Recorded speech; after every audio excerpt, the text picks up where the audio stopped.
The broadcast is now starting. All attendees are in listen-only mode. Good afternoon, everyone. Thanks for coming to visit us this lunch hour for Inside the Interview. I'm Joe Dakin. Can you just type into the box to see? I want to make sure that everybody can hear me. So just if you can type in to say, yes, you can hear me, that would be great. Thanks so much.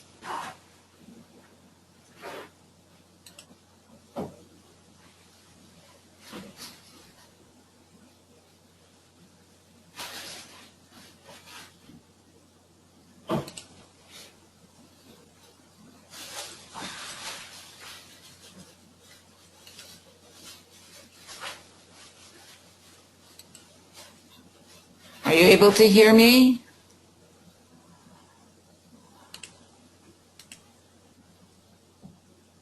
Oh, okay. Okay, perfect. Okay, great, thanks. I appreciate that. I just never know. I'm talking to a screen, so I just want to make sure you can all hear me out there. That's wonderful. So welcome, everybody. I know it's your lunch hour, and I want to keep this within the hour, so we're going to move along at a quick pace, and if you have questions, we'll do question and answer at the ending. Welcome. My name's Joe Dakin. I'm the Director of Recruitment at Hanna Recruitment Solutions. Just a little background about myself. I have been recruiting since 1996, so I've seen a lot of changes within the recruitment world. I currently work within the food and beverage specialty, but I've worked in all sorts of verticals in the past and hired from frontline workers up to executive level.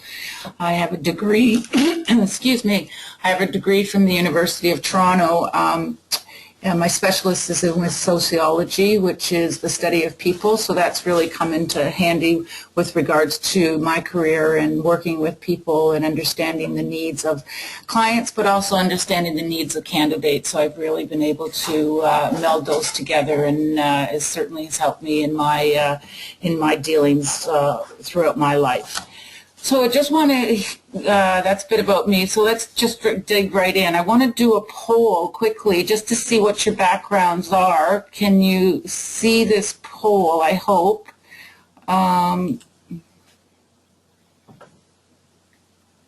Okay, sorry, let me just, so what is the status of your career currently? So if you could just check off one of the boxes and just mark in your spot there, just so I have an understanding of where the audience is, the different stages of your career. If you're unemployed and you're looking, you're passively looking, you're employed at this time, are you HR listening in, or you're a hiring manager and you'd like some help? Let's see what our variety is here.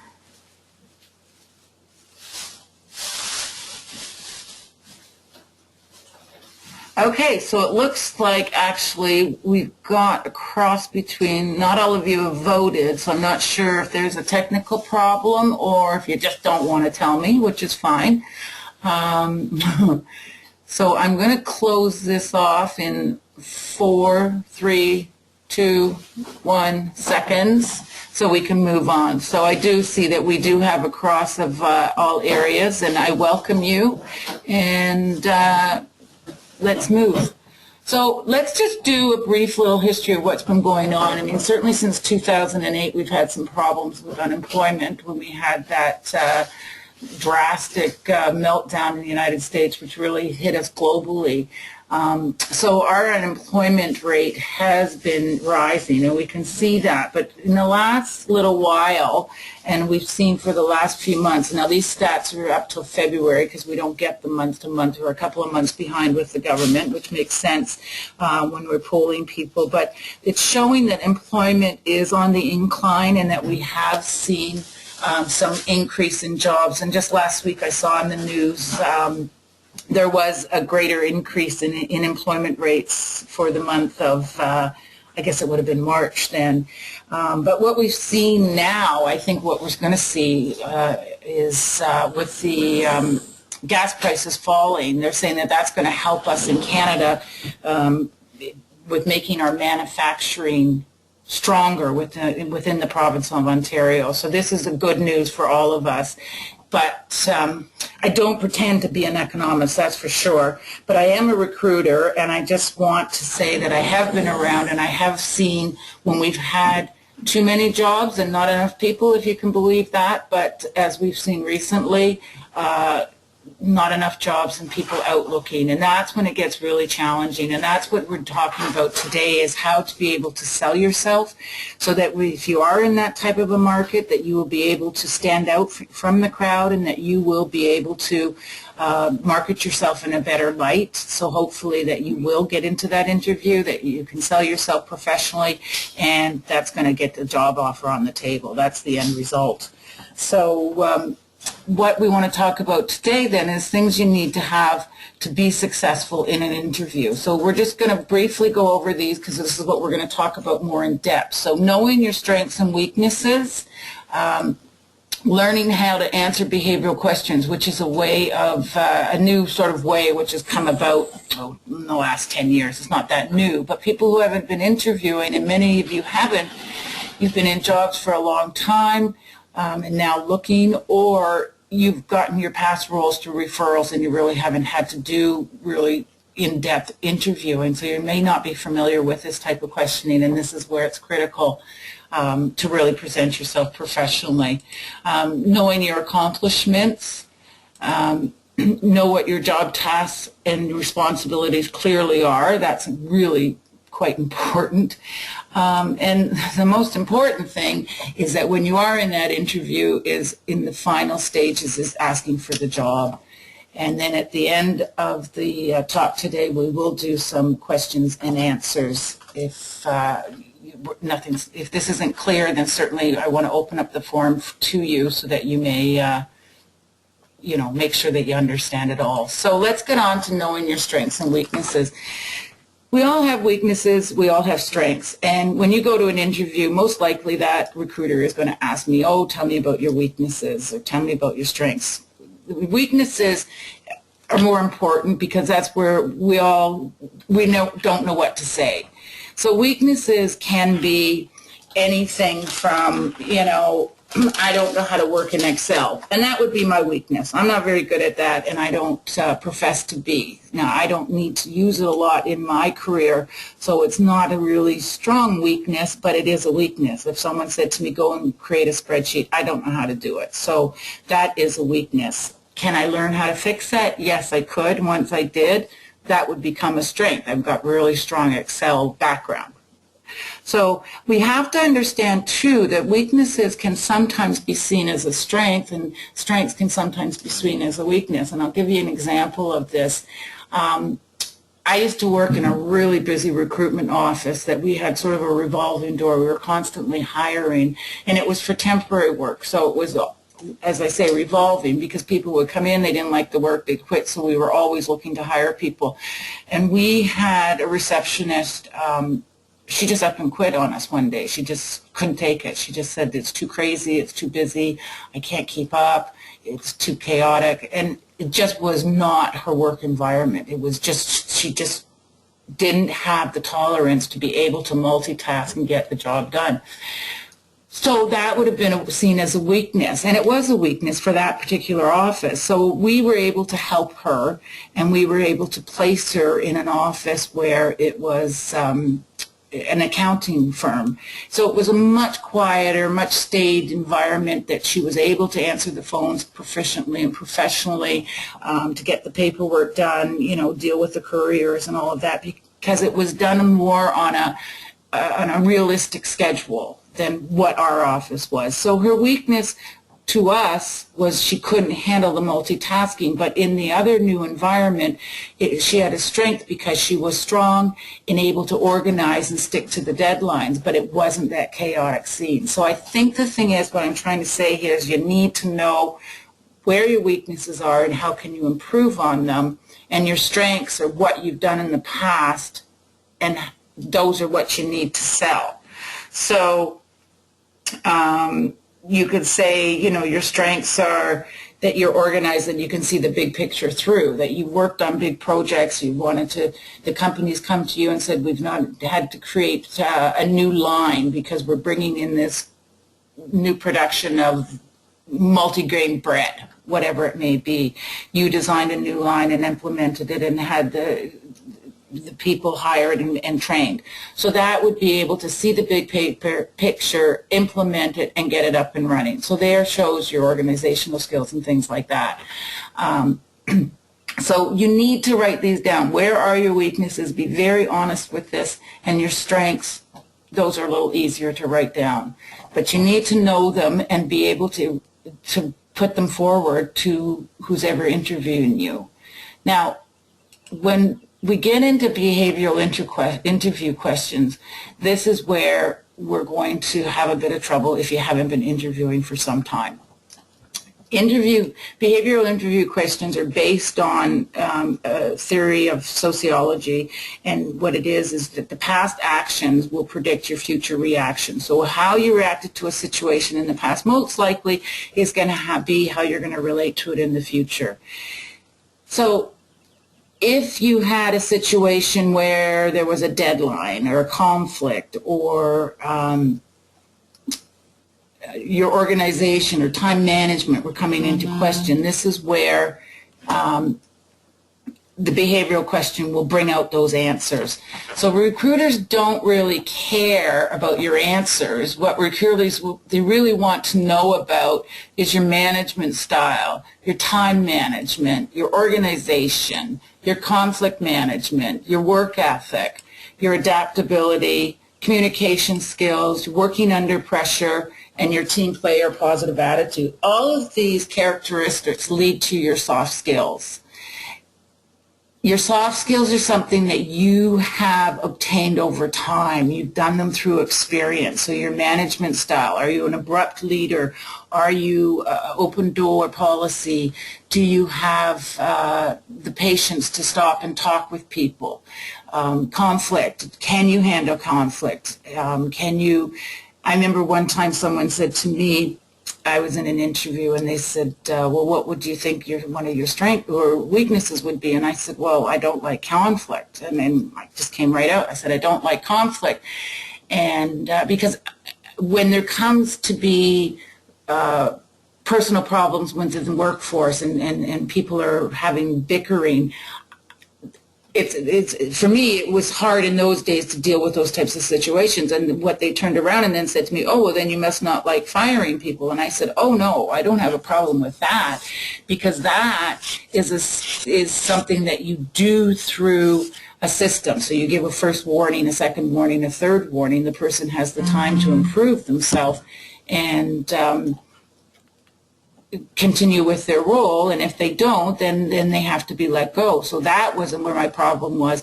My problem was dealing more with the interpersonal relationships within the office, where people were bickering and having to deal with that.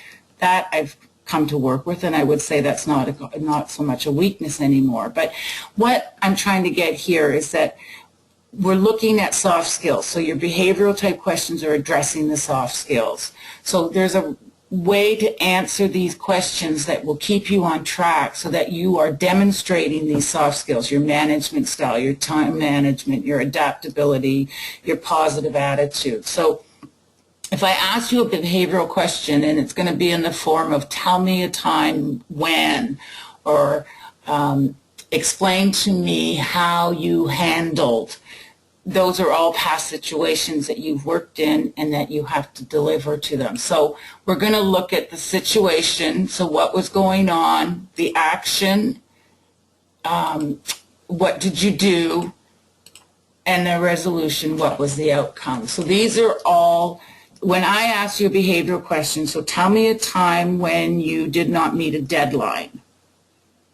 So I'm looking for the answer. So what was going on? Well, we had a deadline that came in that was over and above our work production. So we were supposed to be putting out 50 cases that day, and all of a sudden they wanted us to produce 75 cases. So what did you do?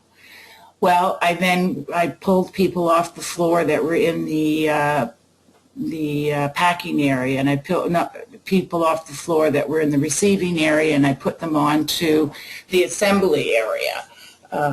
And we were able to increase our production. We cut down our lunch break. We had no mid break, so we were able to meet the 75 cases by the end of the day. So the situation, what was going on, what was happening about your deadline, what action did you take to accomplish this, and what was the resolution to this. So by saying these, I can demonstrate how I dealt with my time management, my organizational skills, my communication, by putting out to them the urgency that we must get this extra 25 cases produced. Those are all the skills that are coming out from that one question. And that's what you need to understand, is why they're asking you that behavioral question. They don't really care about the answer of what really was going on. They want to see the underlying skills of your soft skills. So the conflict, the time management, your adaptability, your flexibility, your team player, all of those skills are what are coming through in a behavioral interview question. So you need to understand the different areas of soft skills and be able to look at your career and address situations of how you demonstrated each of those areas, so that when they ask you these questions, you're able to say, well, let me tell you, when I was working at ABC Company and I had an employee that kept on showing up late to work, and I had talked to him a few times about this, and it didn't seem to be getting resolved, but then I sat down for the final conversation and he explained that it was actually the bus scheduling that couldn't get him here on time. Well, then we sat down and we looked at the scheduling, and he could actually work a later shift that would bring him in on the same bus, but he would show up to work 15 minutes early. So we were able to overcome his problem, get him to work on time, and he never was late again. So there's your situation, there's your action, there's your resolution, and there you're demonstrating, your ability to communicate. You're demonstrating a bit of empathy of how you understand his situation, and resourcefulness of looking at an outside source of, okay, how can we fix this? Well, let's look at the schedule. We can fix this by giving him a later shift. So there we had a successful situation. You had your employee who kept his job, and everybody's happy. So there is the behavioral question demonstrating your different soft skills. So the results of your questions, the situation, action, and results answers are: you don't run on. It's very straightforward. You keep to the point. You have direct answers. You're demonstrating quick thinking, that you have to practice these. You have to know what the end result is that they're looking for before you're going in, have these situations rehearsed. And it shows off then your various skills, your hard skills and your soft skills. So you're ticking them off as a recruiter, saying, oh, good, they demonstrated their conflict, their management. They've demonstrated their adaptability, their team playerness. Whatever the soft skill is that I'm looking for, that's as you're demonstrating, as you're giving me the examples in your answers, I'm in my mind ticking them off, or actually some people are ticking them off on a piece of paper, yes, that they covered off on this, and that's really important. So if you're missing some of these skills, if you really don't have good conflict management, or you don't have time management skills, or you don't, you're not very open to change, these are things that you need to work on. And you need to look at then, okay, well, how can I improve these things? So let's look at a soft skill formula. What can you do to increase your soft skills? You have to make a commitment to learn and improve. So if you say, I'm not very good at public speaking or standing up in front of a group and talking, even if it's a group of 5, and getting your point across, then you make a commitment to learn. So whether you're going to join Toastmasters, or, you're going to practice talking in a group, even just at home, pretending you've got a group, and you pick a topic and rehearse it. You surround yourself with those who have the skills you want to gain and observe from them. So you know that your coworkers really good work, standing up in front of a group. So go and watch them do it. Learn from them. See how they do it. What's the formula? What are they doing? Visualize yourself doing what they do. So when they're doing their chat, imagine you standing up there in front of the group. put yourself in situations where you can practice. So if it means, you're practicing with your book club at home and you bring your list of the various different books for the next 3 months to read, and you stand up and you present this in sort of a more formal situation. I mean, you can practice at home, you can practice with your coworkers, you can volunteer, whether it be in the workforce or with your other volunteer agencies that you might be involved in. These are things that you need to do, is practice and practice with intention. And then look back and see how you're progressing, because if you're still nervous about talking in front of a group 6 months later, you haven't progressed. I don't know if any of you are watching The Voice, but I just started watching it this year. But that girl that was saved by America last night that was very, very shy. And that's one of her fears, is standing up on stage. But she's, with help from her coach, she's working through this and able to stand up there in that big stage and sing to America. And people are loving her. But she's working on that and making adjustments and really committed herself to do this and doing it with intention. So this is something that you need to work on if you don't have these soft skills. So now our hard skills, they're pretty straightforward. Hard skills are things that are teachable. So you've gone to school. I've gone to school. I've got a degree. I went to college. I have a diploma. In these pictures here, someone's taken forklift training. So they have the ability to drive that forklift with the heavy load on it. I can't do that. The other picture here that we have is supply chain management. So someone's gone to school and taken that course. So they're able to plan the logistics of the company. Have you got your HACCP training? Have you taken traceability and whatever it may be? These are all things that I can measure. These are all things that you had to go and write some sort of test or somehow were evaluated. So those things people can learn. There's no refute in those.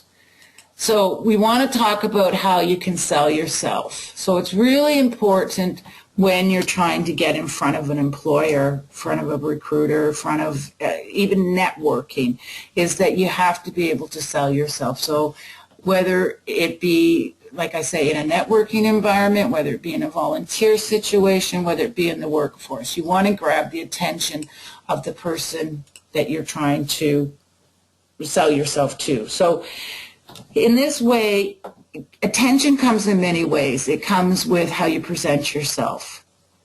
So if you're out and you are job searching, whether actively or passively, you need to present yourself in a professional manner at all time. So you're not wearing, stained clothes. You don't have your hair all greasy and messy. You don't have dirt underneath your fingernails from gardening over the weekend.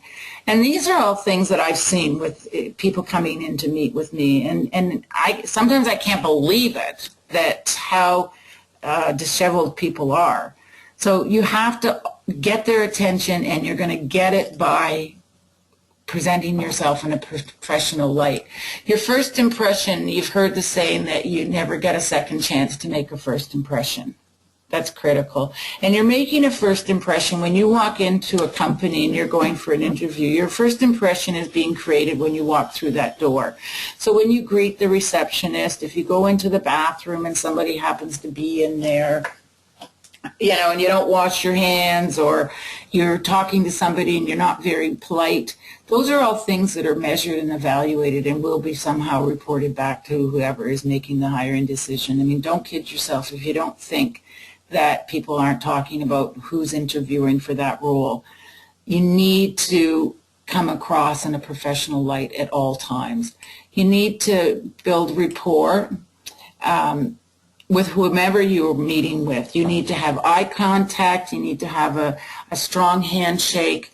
You need to be able to walk into a room and start conversations. So if you're weak in this, I call it working a room. It's like going to a cocktail party and you don't know anybody. You walk in the room, you don't know anybody. What do? You can stand against the wall and be a wallflower, Or you can walk up to people, straight eye contact, big smile, handshake if it's appropriate, not always if you've got a glass of wine in your hand and the other person has hors d'oeuvres. It's a little harder to shake hands. But the point being is you have to know how to chat with people. So, whether it be when you're in this room, if you're there for some sort of organization talking about the event. I mean, some people talk about weather. That's always a classic. But you need to find some common ground and build that rapport. You don't want to come across as a used car salesman. We've all met people like that. They're schmarmy, and we don't really want to have anything to do with them. When you're in the interview and you have to sell yourself, you need to be competent in answering the questions. So this is where knowing your strengths and weaknesses, writing those down, understanding where you lie with each, the behavioral questions, breaking down your soft skills and how you've applied them in your career and how you can demonstrate what they are and be able to succinctly answer with your situation, your action, your result. That's critical. So when you go into that interview, there's something that you need to know. And this is the big thing, as a spoiler alert, as I say, and people would come to see me and they would be very fidgety and nervous. And people tell me many things like that. Sometimes I feel like I'm a psychologist or something. And so people will come in and they're very, very, nervous. And I'd say, what you're having trouble answering these questions. And they're saying, well, I'm very nervous. I'm not sure. I haven't done this for a long time. And there's all sorts of different reasons that what they would say to me. Well, what you have to understand is if you've sent your resume in and it comes across as professional, it's clean, it doesn't have spelling mistakes, the dates are correct, there's no typos, there's proper formatting, and you've got the skills that I'm looking for. The hard skills being, you've got the certification that I need or the diploma that I need. You've got the soft skills, whether it be leadership, time management, things like that. I can read it, and I can read from a resume. I'm bringing you in because I like you. I like what I see on paper. I've had a screening interview with you on the telephone. I've spoken to you. I like what you've said to me. So therefore, I want you to be in front of me. So if you practice these things that I've talked about with regards to answering your behavioral questions, knowing your strengths and weaknesses, presenting yourself professionally, so you're coming across, you've got your suit on, you're dressed for success, your shoes are polished, your fingernails are clean. That's what I want to see. You should be able then to build that rapport. You're prepared for this interview. You wouldn't be in front of me if I didn't want you there. So get rid of your nervousness. If you're nervous, you need to practice. Whether you stand in front of the mirror and you look in the mirror, whether you're practice with your friend, you can do it through Skype. There's all different ways to practice these days. So you need to put this all together to be able to come across in that professional, poised way. Now, in the end, you're going to get to the end of the interview and they're going to ask you if you have any questions. This is always, well, it should be. Every employer should be asking this if you have any questions so that they make sure that you understand what's going on and what the expectations are. And a good recruiter should be saying this to you in the beginning. I'm going to tell you a bit about the job. I'm going to go through your resume. I'm going to ask you some questions, and at the end you can have questions for me.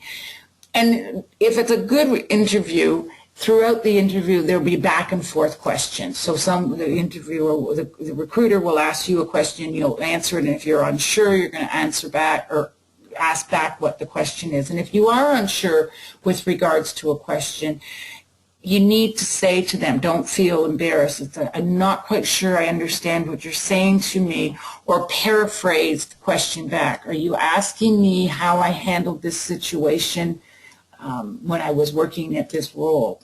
And they'll say, yes, that's exactly what I want to know. Or, no, this is what I want to know.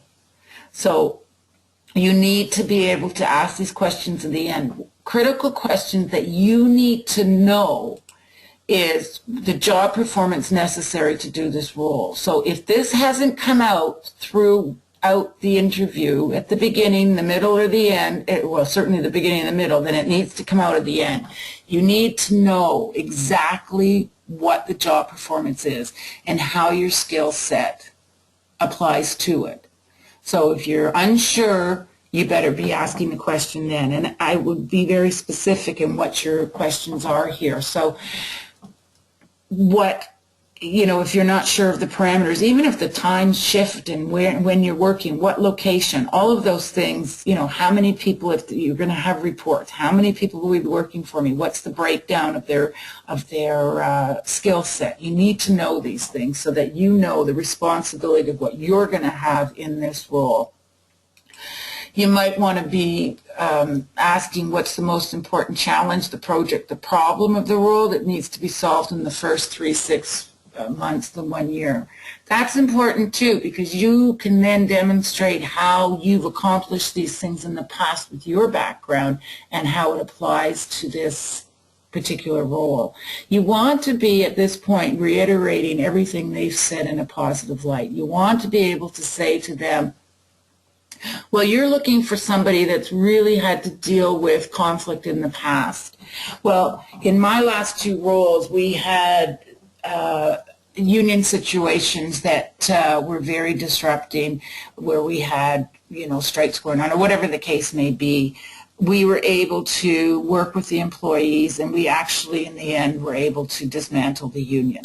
I'm making this up, but situations where you can demonstrate what you've done, this should be coming out in the end of the interview, where you're reiterating how you fit in your skills to their particular needs. Those are really, really important features that you need to know and be able to communicate. The whole thing is, within the interview, is for you to be able to communicate effectively and professionally.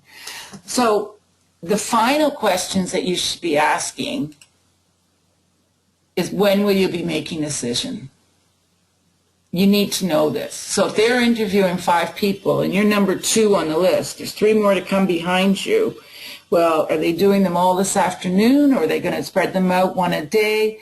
How is this set up? Because you want to know, when will they be making a decision? How is this going to affect you? You want to try and take some control of this interview process. When will I hear back from you regarding the next step? So if they're going to interview 3 more people and they're doing them today and tomorrow, and today's Thursday, tomorrow's Friday, do you think you're going to hear back from them tomorrow? Most likely not, because they're going to want to sit down.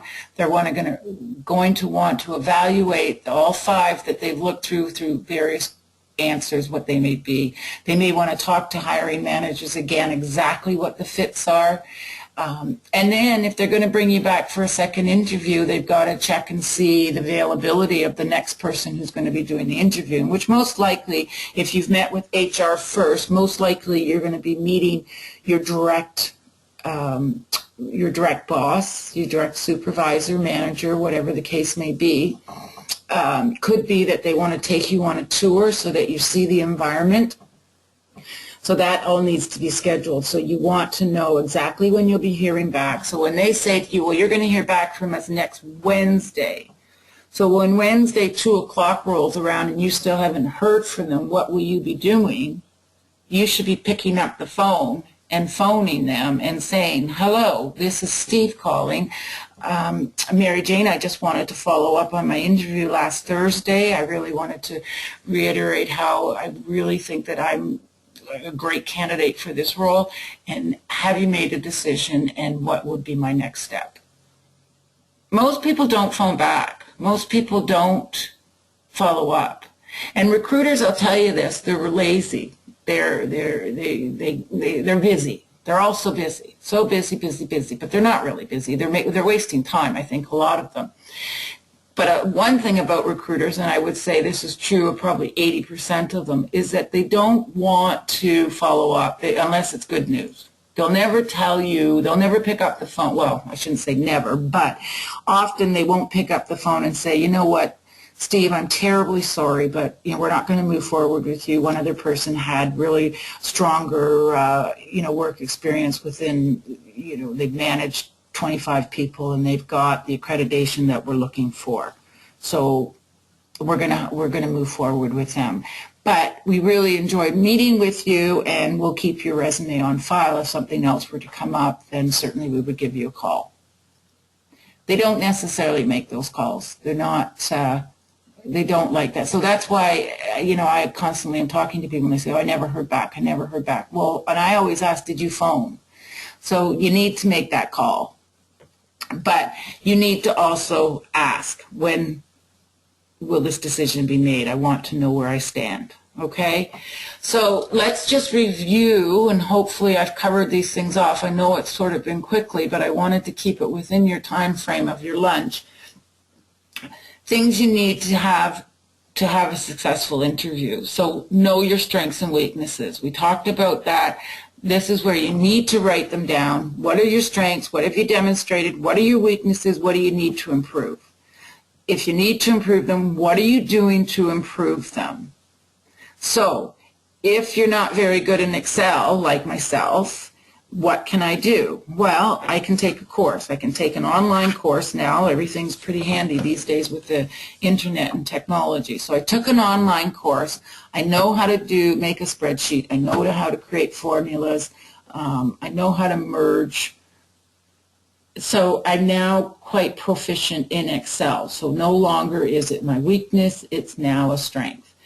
That's what you need to say. Well, yes, I didn't speak well in public in the past, so I went and spoke with my manager. She sent me on a course that dealt with presentations and styles, and I completed it, where I had to stand up each week and present a topic that was given to me. And I came away with an A+ rating. Now I feel really comfortable and confident that I can stand up and present this to the group. There, you've taken your weakness, you've made it a strength.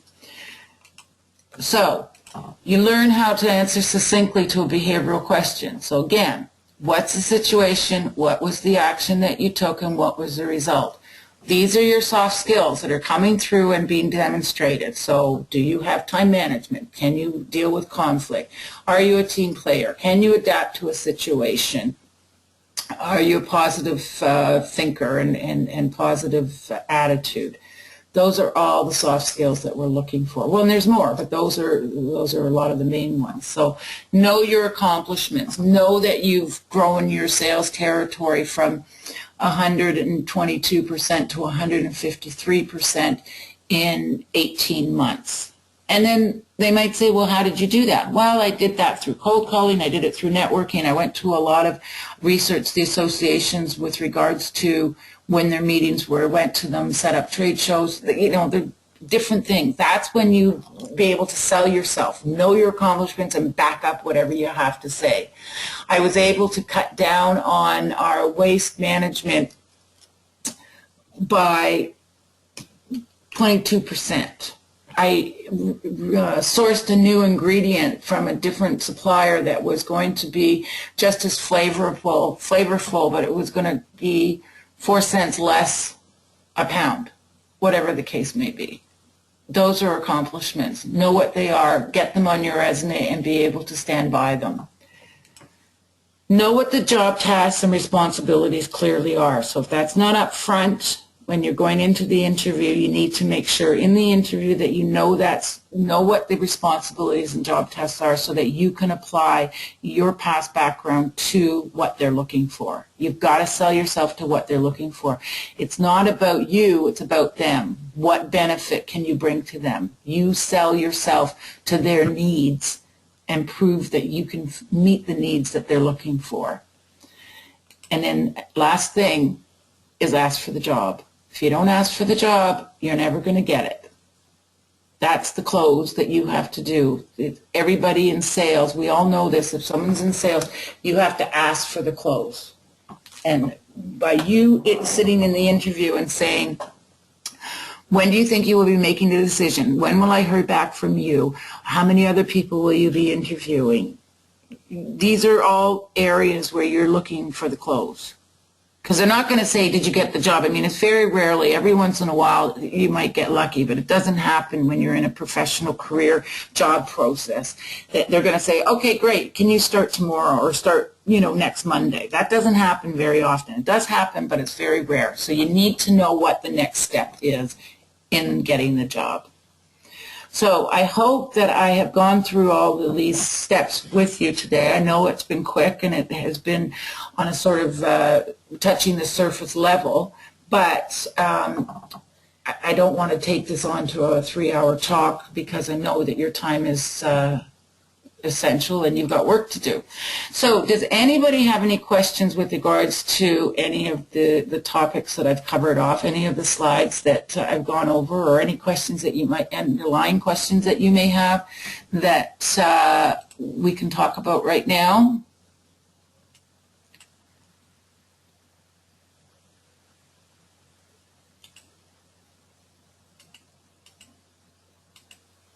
Okay, I see there's a question. Just give me a second.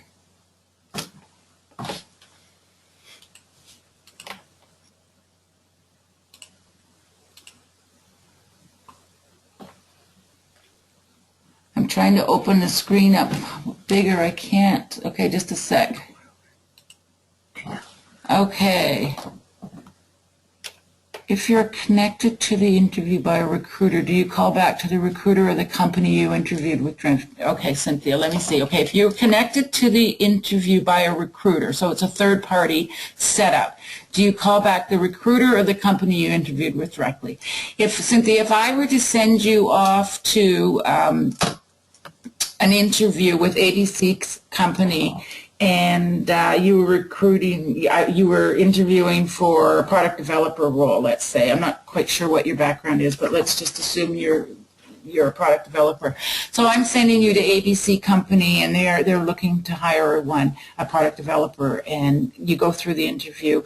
What's going to happen is I'm going to ask you to phone me after the interview and let me know how it went. So you'll give me your feedback. I will then call the company, ABC, to the person that you interviewed with, and I'll call Mary Jane and I'll say, hey, Mary Jane, how did it go? Cynthia had her interview. And typically I'll wait. I don't phone back within an hour. I will wait depending on the time of the day. If you went early in the morning, I'll call by the end of the day. If you went later in the afternoon, I'll probably call the next day. So I give them time to let everything settle and get their thoughts put together so that they're able to tell me what they think. And I'll say, oh, Cynthia was really impressed, really enjoyed the tour, really impressed meeting the other people on the team, thinks it's a great environment, is really encouraged and would like to work there. So you would deal still with me as the recruiter. You wouldn't deal with the company until we're finalizing the deal. Does that answer your question?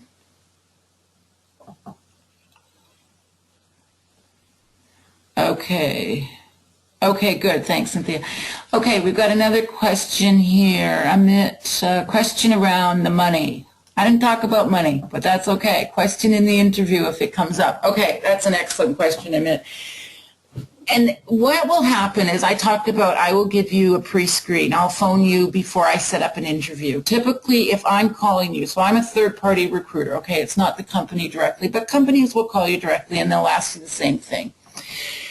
When I talk to my clients, they're going to say to me, okay, well, this is the position that I have, and the role is paying $60,000 to $70,000. So I've got a range. So when I phone you and I say, oh, Bill, hi, it's Joe. I've got this role, blah, blah, blah. You've got the credentials that I'm looking for. Can you just give me, what are your salary expectations? And I ask that to know if I'm in the ballpark. So I know that my role is 60 to 70. That's what I said, I think. So 60 to 70. And so Bill says to me, well, I was making 62.5, but I'd like to see maybe get 65,000. So I say, okay, fine. I know he's in my ballpark. I can work with him. And I go through his hard skills. I go through soft skills. How many people have you directed? What was how many lines were you working with, whatever the questions may be. So I say, okay, he's got the hard skills, he's got the soft skills, he's in my pay range, I'm going to bring him in. So now chat. I do an interview with him and I send him off to my employer. Now I will say to my client, I will say, Bill's expecting 66,000, let's say. So they know right off when I send them in what his expectations are. So if you go off to the interview, now this is a third party working on your behalf, remember that. So when you go into the interview and they chat with you and they'll say to you, sometimes employers or recruiters / employer recruiter will ask you right up front, what are your salary expectations? First question out. Or second question out, which I feel is really unfair. They shouldn't be answering that. What I think you need to do at that point is delay in answering that question. This is my personal opinion, and it doesn't always work because you'll get pushed by the recruiter. They can push you to say, no, I want to know, I want to know, I want to know. So they're really pressuring you, and it shouldn't be that way. But what you should do is say, you know what, I would really like to understand what completely the job responsibility are and the tasks that are expected, the accomplishments that you expect within the first 3 months, 6 months, and a year, and understand this job completely and how my skill set fits into what your expectations are. Then I will be able to answer what my salary expectations are. Because if you say to them, oh, I'm looking for 62.5 or something, and then they tell you, well, you're going to be managing 3 plants, you're going to have to work overtime, you work weekends, there's travel involved, and we're doing an expansion where we need you to be overseeing hiring of 30 employees, you're kind of going, wait a second, that's not a manager's role, that's a plant manager, or that's, you're getting up into management. That's not a 62.5 job. That's more of a, 90, 85, 90 job. So you want to make sure that you're going to be getting paid for the expectations of what the role is. So if you don't know what the expectations of the role and you're telling them a salary at the beginning, it's really unfair because you could be slotting yourself to getting paid lower than really what the job is. So my point is to say, well, let's have the interview, let's have the discussion so that we understand what my skills are, I understand what your needs are, and let's have that discussion at the end of the conversation. And then you can discuss your salary expectations. So if it comes up and they say at the end of the interview, what are your salary expectations are, you should know in your career that the range of what your skill set, its value of 1 to 10, whatever that 1 to 10 is. Is it 40 to 50, 50 to 60, 60 to 70, 100 to 120? Where do you fit in? So that when they talk salary and you understand what the job role is, then you say, well, I believe the range should be in the 60 to 70,000. My expectations are, 66, 68, 70, 62, whatever they mean. If you're new into this role and you only have a little bit of experience, you're going to be at the low end of the scale. If you've been experienced and you've got quite a bit of, history working in that area, then you could be at the higher end of the scale. So I think you have to be just really honest about money coming up. But when you're discussing money, you can't be afraid, because if they offer you a job and you said you want 62.5 and they offer you 62.5 and then you start working and find out everybody's making 68,000, that's your own fault. So you told them you'll work for 62.5. So you need to be very cautious about money, but be able to defend what you're asking for and why. You have to deserve it because you have the skills and the experience to match what you're asking for. Okay, does that answer your question? I know that was quite long-winded, but I hope that answers it.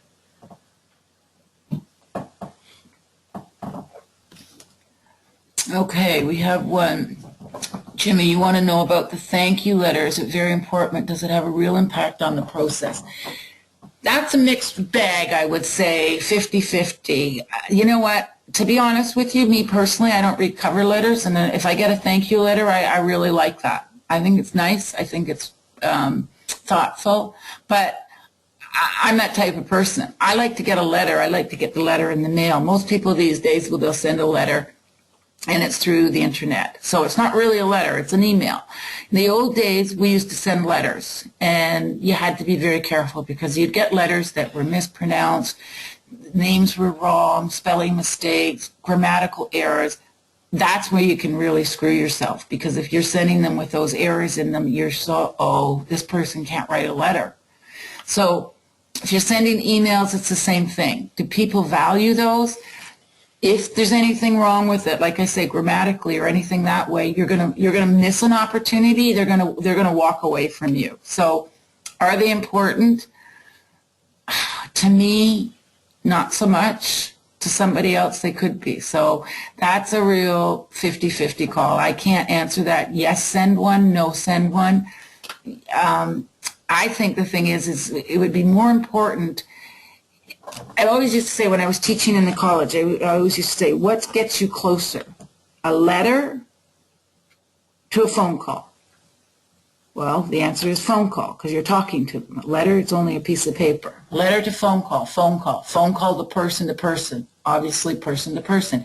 You're getting that closer, closer, closer. So if you're going to send a letter, why not follow up? Why not just pick up the phone and say, thanks a lot, Bill. I really enjoyed speaking with you 2 days ago, and I just wanted to see how the hiring process was going. Have you made a decision yet? Or when they tell you we're making a decision next Wednesday, you phone and you say, thanks, Bill. Just wanted to say, really enjoyed meeting with you. I'm still very interested in this role, and have you had made a decision? When will I be coming back in, or something like that? So I can't tell you to write a thank you letter. I can't tell you not to write a thank you letter. That you've got to decide that on your own. It's a 50-50. Sorry. I hope that doesn't throw you there, Jimmy.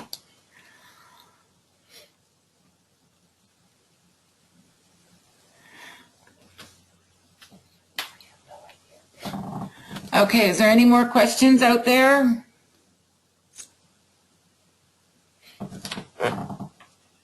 Just want to make sure. Let me look through here to make sure that I have them.